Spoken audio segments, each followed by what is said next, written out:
Let's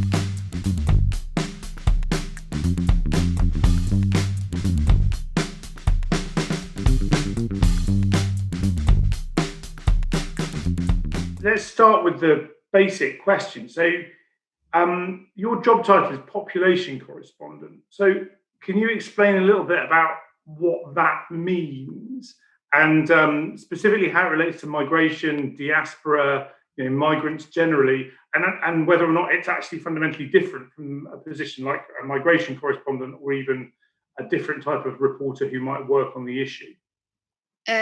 Yeah, sure. I'm the first person to have this job, so I'm not entirely sure what the people who created the job intended, but at least I have the chance to kind of make it what I believe it should be, which is looking at because I work for the World Service, so our audience is not just people in the UK, it's lots of different audiences around the world. And the stuff that I do, the intention is that it gets translated into ideally 41 of our different language services, as well as going out in English. So I kind of have to think about those audiences who are very different and in lots of different parts of the world. The idea behind the job, I think, is to look at demographic changes. So and migration is obviously a big one of those, and how they're affecting how they're changing how we live. So yeah, migration is kind of the most obvious, but something else I'm looking at the moment is police brutality and police reform. And so trends that are happening in the world, but trying to get to an actual story. So migration is a trend, but you can't tell that story in its entirety. You've got to find one story, ideally a human story, that kind of explains what's going on. So yeah, it's kind of I'm looking at very big themes, but trying to find the human stories within them that explain those themes to people or put them in perspective. Right. Okay, that's fantastic. And so, thinking specifically about migration reporting, and this doesn't even necessarily need to be your own, but obviously it can be. What do you think are the qualities that differentiate really great migration reporting from just the kind of the everyday, just ordinary stories, things that maybe aren't perfect or are okay? But so what's the thing that makes something stand out and be a really great piece of migration reporting? Well, I think it's the same as for any reporting. And different people will have different things that appeal to them. But for me, when I read a story and I'm really taken aback by it, it's when the reporter really gets to the humanity of that person's experience. And I think group of people's experience, one of the best pieces I think I've read was recently anyway. Well, it's not a recent piece, but one of the best pieces I've read in the past few years is Ben Tao. Well, basically anything by Ben Tao, but you should check him out. Any budding reporters. There was an amazing piece he did. I was in Nigeria at the time and kind of kicking myself that I didn't do it myself, but about Nigerian women who travel up through North Africa, through Libya to Italy, and their experience in mostly sex trafficking. And it was just incredibly human. He really got to the heart of who a few of these women were, beautifully written as always. And I think they're not just numbers anymore. They're not just statistics. They're people. Their experience matters. And I think that is at the essence of excellent reporting. But, different people have different things that appeal to them. So it's not that every story has to be a human story. But for me, I think that's the most powerful way to tell a story. Oh, that's fantastic. And okay, so you've just mentioned obviously your time in Nigeria. I'm interested to know to what extent you think that spending time in or with a group that's very different culturally from you, or giving yourself access to the kind of different ways that people think about and experience the world depending on the different culture that they're from, how much of a difference that makes to your ability to report well, and whether or not you think that you're hamstrung if you haven't given yourself that access somehow or another? Well, yeah, I think that is crucial when you're doing any story, but you don't have to necessarily. I mean, I was very lucky to have that chance to go and live in a different place for a few years. And also, Nigeria was a very welcoming place. I feel like I made a lot of good friends and I started to understand the culture a lot. But I mean, you can do that from afar. If you're working in a story, you can kind of throw yourself into understanding, join a group on Facebook where, say you're reporting in a group of, at the moment I'm working on a story about migrant influencers. So they're young men who are trying to migrate to Europe and the States, and they've set up these YouTube channels. Don't steal my story, young journalists. But the thing is, you can embed yourself in their world by just watching their YouTube channels. You can kind of go down a rabbit hole and just watch this stuff for hours and come to an understanding of what they are, who they are, what their motivations are. You do that by talking to people as well. There's loads of ways now, obviously, with the internet that you can kind of launch yourself into someone else's world and try and understand their culture. And you should do that for every story that you work on.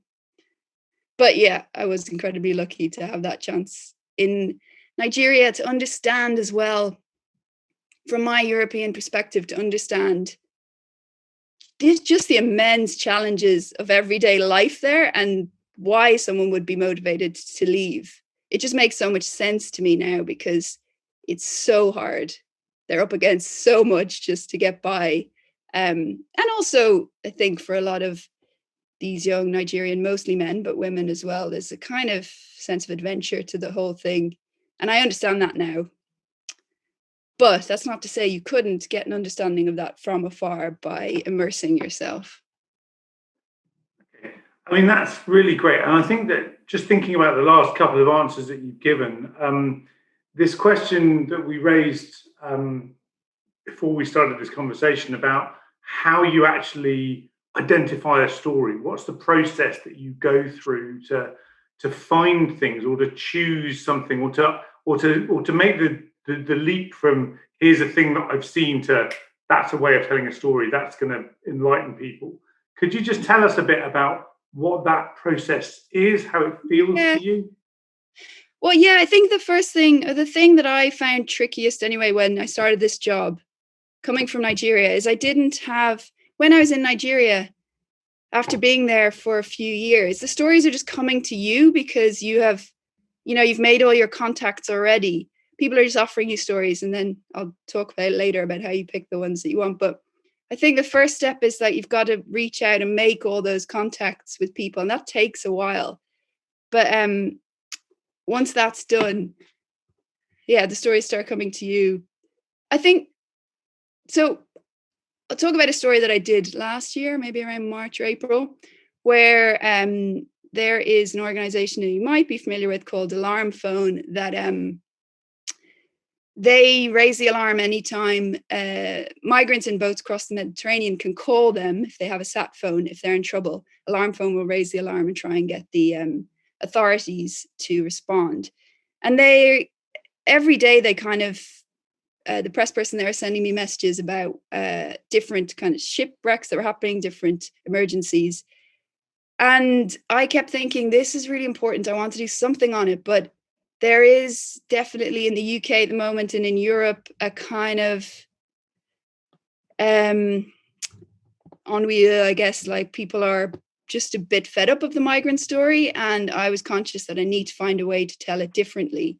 So there was one incident that the PR person from Alarm Phone got in touch with me about, and it was just so intensely dramatic that I knew that it would make for a good story. And it was the fact that this one particular boat had been calling the people that'll answer their it's kind of like a rescue line, although it's not official. And she'd sent me the transcript of that call, and it was just so human, the interaction between the people on the boat and the people answering the phone, that I just knew it would be very powerful. And also I had a contact for a relative of someone who was on that boat, so I could really humanize the person. Unfortunately, the boat disappeared and probably drowned. So it was like there were so many humans in this story who you could relate to, that it became not just about hundreds of people dying in the Mediterranean, but about the person answering the phone, the person making the call, the young man who got on that boat. And it just felt like it had all the elements to be engaging. That's that's fascinating. And I think when you raise this concept of like fatigue or ennui about certain types of subject that have been repeated over and over again, despite the massive importance and the humans at the heart of them, I think it's really interesting and it brings me to my next question, which is what you think the biggest obstacles are to good migration reporting, and do you think that there are key issues that are being ignored or underreported or that often fall into that category? Yeah, I think that the biggest problem at the moment is, well, I think it's interesting that it is a genre in itself. You know, I don't know if that's helpful, it being a genre, because essentially it's just human stories about people who are making decisions and how to change their lives. And even giving it this term migration, I can imagine, I don't know, I think that might make people switch off. There are a lot of fascinating stories about people taking big chances, going on these big adventures. There's a lot of kind of excitement, I think, to these personal stories, and labeling it as migration, I think, is almost counterproductive. But also I think there's fatigue just with the general idea of, there seemed to be a lot of sympathy at the beginning with migrants and their challenges, and then people started to see migrants. We're seeing migrants and refugees the same thing, people fleeing desperate situations, and there was an element of empathy there. And now there's so much cynicism, definitely in Europe, about migrants, and I think that's really troubling. And a lot of cynicism about refugees even, and we're seeing that in America as well, which is extremely disturbing, that these people aren't genuine or don't deserve help. But in terms of what's overlooked, I think in terms of migration is internal migration in countries, which is a much bigger trend, and probably having a lot more impact in how it's changing the way we live, in terms of people moving to cities, urbanization. Urbanization is a big migration story, and it's changing the planet a lot more than people moving from one country to another is. So yeah, it's a huge area. I don't know if having a genre called migration reporting even really gives you a sense of what we're talking about. Yeah, I think that's a fascinating answer. Even though Tom has told me that I'm not allowed to talk about academic stuff, there was some research that was done as part of a project that I worked on. Just finished at the beginning of this year, which was done looking at kind of people's motivations for moving. And one of the key things was that, and this was within Europe, to be clear, but nevertheless, I think it's universal. One of the key things that they found was that there was this adventure and wanderlust. These ideas about actually having an interesting life. It's not. Yeah. It's not always. I'm a migrant. Yeah. I'm from Ireland, and I immigrated to this country for better opportunities. And it's, I think that the optimism and the kind of all the positives of migration are overlooked, I think. And we're also, we are ignoring the fact, people are missing the fact that migration is beneficial and historically generally beneficial to all sides. There's a very, very negative cloud on the whole idea of migration, it seems, at the moment in Europe, but it might be different where you guys are reporting from. Yeah, I think anyway. That's it's super interesting, and I think really worth engaging with in more detail at another point in time. But I wonder if, yeah, in the places where these people are reporting from, is it similar in terms of this dynamic where there is a kind of negative attitude to immigration, migration, or is it very different? depends on the countries, I think, a little bit. There are countries that have higher levels of immigration. There are countries that are dominated by immigration. But I think that the key, really, in a lot of this is okay. So we're moving off. We're moving off the interview here. But I mean, just my suggestion is that if you go back to stuff like Bridget Anderson's research, you find that stories tend to be defined by issues about control of the movement of the poor.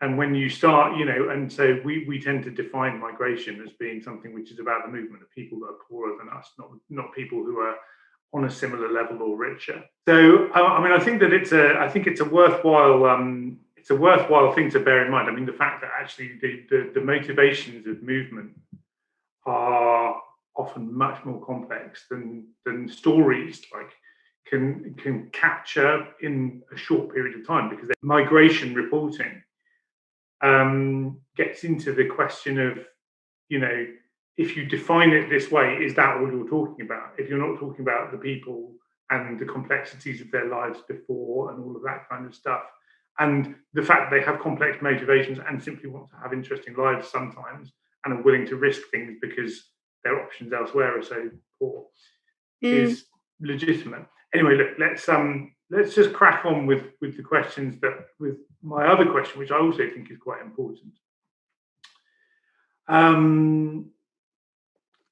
So I just want to make sure, yeah. So the last thing that I wanted to ask you specifically was about reporting migration specifically, but from the point of view of being a woman, and whether or not there are different ways you think that male and female reporters get asked to cover this subject, and whether or not there are different ways that male and female reporters will naturally tend to cover the issue of migration. Key thing for me being the question of whether or not there are biases imposed on women in the way that they get asked to do things. I don't know. I've never been a male reporter, so I don't know how they're asked to do things. I'm not sure. Like you could say, what would the stereotype be, that women have a more sensitive way of reporting, maybe, but then you look at someone like Ben Taub, and he is incredibly sensitive and incredibly human focused. I don't know. What do you think of the possible ways? So let me tell you why I asked you the question. So the reason that I asked you the question is that when we look at the UK, for example, and I think that we can replicate this in a lot of different countries, the nature of Home Affairs reporting in the UK dealing with immigration is that it's often very focused on security issues, for example, and it's also tied up with policing reporting and reporting on things like terrorism and court cases and stuff like that as well. And it tends to be very male dominated. And then you get an issue like social affairs, which is focusing on questions like integration. It's looking at things related to, how people grow together, whether or not there are ways that we can make society better. And that is quite often more delivered by female reporters. And my presumption here is that there is a choice being made by editorial staff about who gets allocated which job, and that that exactly what you were describing a minute ago, the kind of older sensitive version of things gets dealt with by the girls, and the kind of like the hard macho side gets dealt with by the boys, sort of thing. And that feels, now that's me asking you that question because I think it. It's not me asking you that question because I have it, because I can tell you that it's right. Well, no, I mean, it is a dynamic definitely that exists in the BBC. I don't know whether it's influenced by my gender or not, but the kind of reporting that I like is more, I don't know if it's sensitive is the right word, but definitely human. But then some of the reporters in the BBC that I most admire, like Fergal Keane, who's a man who's his storytelling is very human, very much about the people in the stories. So I don't know if yeah, it probably is a stereotype that exists, but it doesn't mean that all men do it one way and all women do it the other way. And I also not sure, I don't know how it affects how editors ask you to work. I don't know. I know my editors would kind of expect me to do stories that are very human. Yeah, it's certainly a stereotype that exists, but I think that both genders should kind of work against that, do stuff that surprises people. Yeah, if you're a woman, you want to do very kind of stats heavy, humanless pieces, do it. Just find ways. There are ways that those stories can be engaging as well, I think. There's actually a brilliant website called The Pudding, which looks at it's data-led stories, but in a very visually engaging way. I think it is by a group of women, actually. But yeah, I think you're right. I think the stereotypes exist. And Tom, right, so Tom has just pointed out something which is probably a better question, actually, which is about whether or not there are gender components of migration stories that people often miss as well.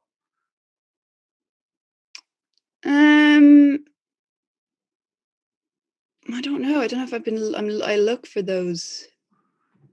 Yeah. I think I'm putting you on the spot on something that's not necessarily. I mean, the point. I think your point at the beginning here was actually kind of revealing for me as well, which is, that it's not something that is massively an issue as far as you can see, though it may exist as a kind of stereotype sort of in the background, and that's fair enough. And I think possibly that from my point of view, pushing a question to which the answer is nah, not really. It's hard to know because I only have one experience, right? Yeah. So I'm I can't speak to any other experience but mine, and to try and determine how much that's been influenced by my gender is very difficult because I've nothing to compare it to.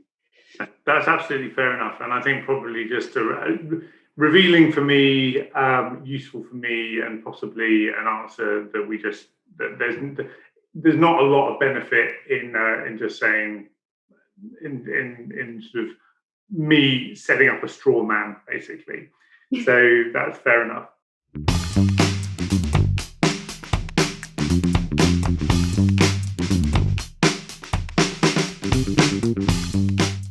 This time last year, I was working on the story of the US border, which had been going on for quite a long time. And I knew I wanted to cover it in some way, but there were a lot of journalists covering the fact that Donald Trump was essentially closing down the border, making it very difficult for people to cross and claim asylum. I think I did this much more traditionally, where I just called as many people working in that area as I could and had very long chats to kind of figure out what is it about this that hasn't been reported yet. And eventually, after speaking to various immigration lawyers who are working on the border, realized that a lot of the people who were trying to coming from Central America to the Mexican-US border, trying to enter either legally or illegally, were getting stuck on the Mexican side. And what was happening was that the gangs who had kind of facilitated their journey so far were then kidnapping them, extorting them for money, and releasing them, then doing it again and again and again. And people were being kidnapped 3 or 4 times. And yeah, I think that was just kind of very traditional reporting. Call as many people as you can, have long conversations with them, figure out what they're telling you that you think hasn't been reported before, and then report it. So yeah, there's many ways to finding a story. I think a lot with these migration stories that are done over and over again, there are millions of aspects, new aspects to find. So yeah. That's brilliant. And I think that key point about not needing to reinvent the wheel in finding stories, just doing traditional hard work, the graft, speaking to as many people as you can, having long conversations. Yeah. What more is there?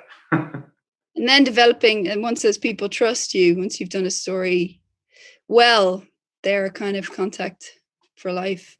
But you have to keep checking in on them. Keep checking in on your contacts. Don't let them fizzle out into nowhere.